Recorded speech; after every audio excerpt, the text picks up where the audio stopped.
எங்கும் கிளைகள் கொண்ட Annamal institute of hotel management and hospital management படிப்பில் சேர்வதற்கான அட்மிஷன் நடைபெறுகிறது. பத்திரிகையாளர்களை தாக்கிய தவேக எம்எல்ஏ கபில் மீது நடவடிக்கை எடுக்க வலியுறுத்தி சென்னையில் பத்திரிகையாளர்கள் ஆர்ப்பாட்டத்தில் ஈடுபட்டனர். பத்திரிகையாளர்களை தாக்கிய தவேக எம்எல்ஏ கபில் மற்றும் அவரது ஆதரவாளர்கள் மீது நடவடிக்கை எடுக்க வலியுறுத்தப்பட்டிருக்கிறது. தவேக எம்எல்ஏ மற்றும் அவரது ஆதரவாளர்கள் மீது நடவடிக்கை எடுக்க வலியுறுத்தி சென்னையில் பத்திரிகையாளர்கள் ஆர்ப்பாட்டத்தில் ஈடுபட்டனர். மூத்த பத்திரிகையாளர்கள் இந்து என்றாம், நக்கீரன் கோபால் உள்ளிட்டோர் ஆர்ப்பாட்டத்தில் பங்கேற்றுள்ளனர். பத்திரிகையாளர்களை தாக்கிய தவேக எம்எல்ஏ கபில் மீது நடவடிக்கை எடுக்க வலியுறுத்தி சென்னையில் பத்திரிகையாளர்கள் ஆர்ப்பாட்டத்தில் ஈடுபட்டுள்ளனர். மூத்த பத்திரிகையாளர் இந்து என்றாம், நக்கீரன் கோபால் உள்ளிட்டோர் ஆர்ப்பாட்டத்தில் பங்கேற்றுள்ளனர்.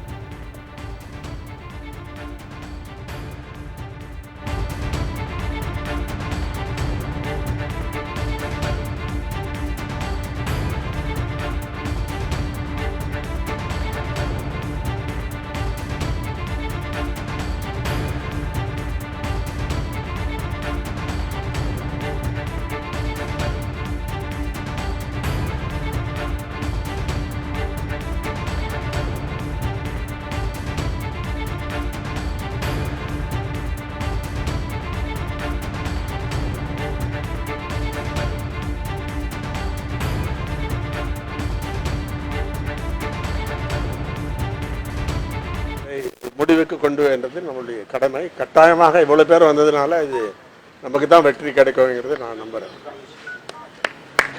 அடுத்ததாக மூத்த பத்திரிகையாளர் குமரேசன் அவர்கள் கூறியிருவார் கண்டனம். நண்பர்களே, அதாவது சீரியஸான சில விஷயங்களை சொல்லிட்டாங்க. நான் லைட்டா ஒரு விஷயத்த சொல்ல விரும்புறேன். அவரே அந்த படம் பார்த்து நொந்து போய் வந்துகிட்டு இருக்கிறார். தலைவர் படத்தை இப்படி சொதப்பிட்டாங்களேன்னு சொல்லி அவர்கிட்டே போய் மைக்கை காட்டி படம் எப்படி இருக்குன்னு கேட்டா அவர் என்ன செய்வார்? படத்துல ஒரு வழி காட்டியிருக்காங்க. யாராவது தப்பு செஞ்சா அடிச்சிருன்னு சொல்லி தப்பு பண்ணாரு. தப்பு, ஏன்னா அவனை நொந்து போய் வர. ஆக என்ன சொல்லித்தரப்படுகிறது இவர்களுக்கு? இத்தனை நாட்கள் ஆகியும் இவர்களுக்கு முறையான அரசியல் பயிற்சி என்பது தரப்படவில்லை என்பதைத்தான் இது காட்டுகிறது. ஒரு சட்டமன்ற உறுப்பினர் இப்படி நடந்து கொள்கிறார் என்றால் அதற்கு வழிகாட்டல் எங்கே இருந்து வருகிறது என்றும் நான் யோசிக்கிறேன். முதலமைச்சர் அவர்கள் இதுவரைக்கும் பத்திரிகையாளர்களை சந்தித்திருக்கிறாரா? எந்த ஒரு பிரச்சனை ஆகட்டும், பத்திரிகையாளர்கள் அங்கே போகிறார்கள், தங்களுடைய கடமையை செய்கிறார்கள். அவர் நம்மகிட்ட பேசினாலும் சரி பேசாட்டாலும் சரி அதை செய்தியாக்குறோம். பேசினாலும் செய்தியாக்குவோம், பேச மறுத்தாலும் செய்தியாக்குவோம். அது நம்ம தொழில். ஆனா அவர் திட்டமிட்டம் இல்லை. டெல்லியில இருந்தே பார்த்தோம். பிரதமரை பார்த்ததிலிருந்து அடுத்தடுத்த நிகழ்வுகளில் செய்தியாளர்கள் பேனாவும் மைக்குமாக செல்கிற போதெல்லாம் புறக்கணிப்பதை பார்க்கிறோம். அதுல ஒரு இண்டிகேஷன் இருக்கிறதா? பத்திரிகையாளர்களை புறக்கணியுங்கள் என்கிற இண்டிகேஷன், மீறி வந்தால் போட்டு தள்ளுங்கள் என்கிற இண்டிகேஷன் இருப்பதாக எடுத்துக்கொள்ளலாமா? முதலமைச்சர் இது விளக்கம் வேண்டும். ஆகவே இப்படிப்பட்ட போராட்டங்கள் இதற்கு நீண்ட வரலாறு இருக்கிறது. அதெல்லாம் நாம் கடந்து வந்திருக்கிறோம். எத்தனையோ போராட்டங்களை பத்திரிகையாளர் மன்றமும் சரி சகோதர பத்திரிகையாளர் சங்கங்களும் சரி தாண்டி வந்திருக்கின்றன. நண்பர்களே, நிச்சயமாக என்னால் சொல்ல முடியும், அந்த போராட்டங்கள்லாம் எந்த கோரிக்கைகளுக்காக நடந்தனவோ அந்த கோரிக்கைகளில் ஒன்று கூட தோற்று போனதில்லை. அத்தனையும் நியாயத்திற்காக மக்களின் பக்கம் நின்று சக பத்திரிகையாளர்களின் பக்கம் நின்று நடத்திய போராட்டங்கள்.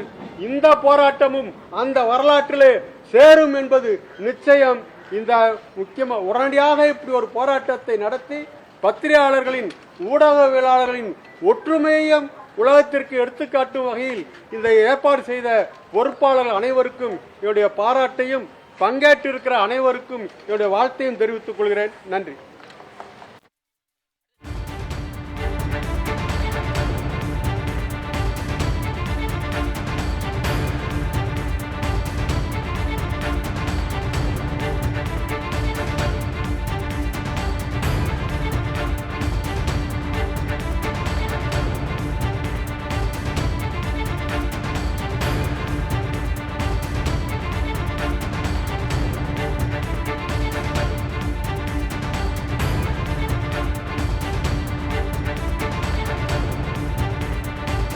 தமிழகமெங்கும் கிளைகள் கொண்ட Annamal institute of hotel management and hospital management படிப்பில் சேர்வதற்கான அட்மிஷன் நடைபெறுகிறது.